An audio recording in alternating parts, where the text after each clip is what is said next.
The handstand. This is a skill I have been trying to conquer for many years, but have never actually fully committed to it. Throughout my years of training, I have been focusing mainly on building the physique and building strength. However, there comes a point in time that once you achieve the physique, you ask yourself the question, what's next? And that is where handstands comes into play. It's a different kind of strength. It focuses more on balance, flexibility, body awareness, posture, and most importantly, it's a skill-based movement. I remember during the pandemic, this is where the calisthenics craze blew up due to the fact that people only had their body weight to train with, and in that time I learnt new skill-based movement of skipping. But at the back of my mind, I've always wanted to learn the handstand, but have never fully committed to it. And let's be honest, the longer you train, you always want to test out something new. And with lifting, if everyone can do it, it's not a challenge. So that's why skill-based movement patterns that only a few people can do are the most rewarding, and that is where the movements of calisthenics or gymnastic training comes into play. It keeps training fun. Instead of doing the same old row movements every week, you want to switch it up, and that's what I love about training. Okay, let's talk about the present day. Simple question, can I hold a perfect handstand for 10 seconds? Simple answer, no. I mean, not yet. I started my handstand journey back in 2012, where sometimes I would just go to a park and start banging it out. Because let's be honest, it just looks cool to do. However, motivation started to quickly disappear as it requires a different type of strength. When a movement is usually too difficult to achieve, most people would give up as they would like to stick to what's easy.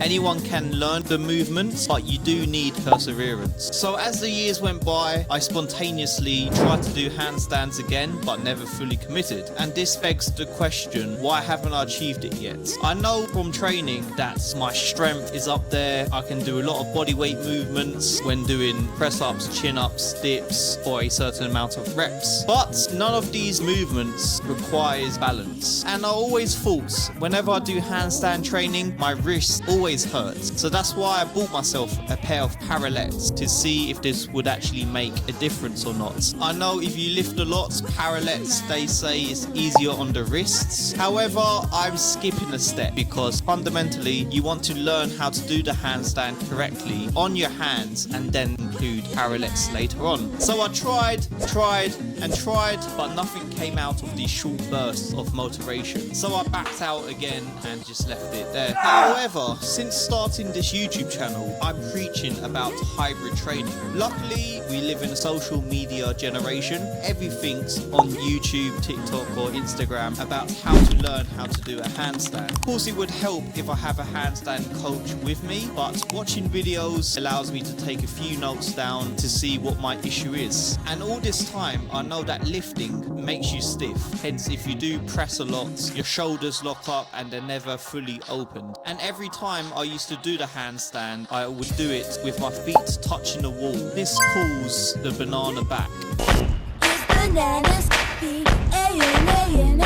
There are two main reasons why I have a banana back. Firstly, I do not have enough mobility in my shoulders to extend correctly. And secondly, my hips and hamstrings are way too stiff. This causes my abs to flare out and my glutes to weaken. And these are two main components that I need to keep tight. I need to go back to the basics. Bring out the dots, get back to basics. If I get stopped, it's back to basics. My foundation is still not there. I thought initially my shoulders would be strong enough to hold. However, my strength and mobility prep for a handstand in particular were not there. So let's address the solutions to building a stronger foundation for the handstand. So I'm going to break this down into 4 key steps. Within this episode, I'm going to be focusing on steps 1 and 2. And with step number 1, we are going to be focusing on building the foundation. So the key to having a strong handstand is ensuring you have strong mobility in the following areas, being the wrist, the shoulders and the core. Let me show you this short routine of what I do to warm up the wrist.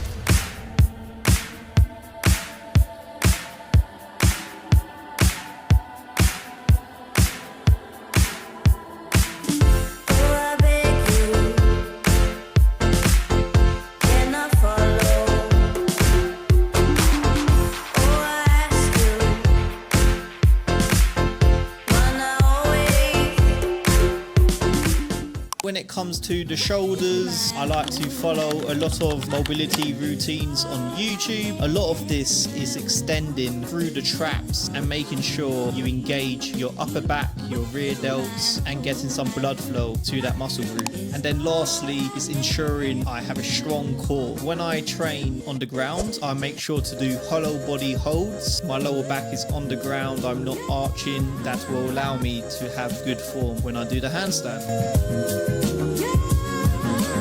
From personal experience, if you have great conditioning in the following areas, this makes life 10 times easier as you already have the baseline strength. With conditioning, it takes time. It's gonna hurt initially due to the fact you're performing movements you haven't done before, you're working different muscle groups, so you are gonna get the aches and pains. In hindsight, it actually makes training fun. You're working muscle groups you've never utilized before and you realize how unbalanced your body is. If one of these elements is not strong enough, you will get found out. But please do take my advice. If you train these 3 elements to a sufficient degree, this will make your handstand journey much pleasant. Step 2 are chest to wall handstands. Trust me, if you have not done this before, this exercise is intense. It looks easy to do, but if you're completely new to handstands, you will feel it in the wrists, the shoulders, core, everything, because what I love about this movement, you can't cheat. If you're fully aligned against the wall, that is perfect posture and actually the perfect handstand position. The downside is the fear component. This is because whenever you do normal handstands, most people would do it with their back towards the wall. If you lose balance, you can just come out and land on your feet. Whereas once you approach chest to wall, it's that fear component, because if you do lose your balance, you think you're gonna top over onto your back. So that's why you have to be confident about exiting out of the chest to wall handstand. This can be done by either doing a cartwheel out of the handstand or put one hand in front of you.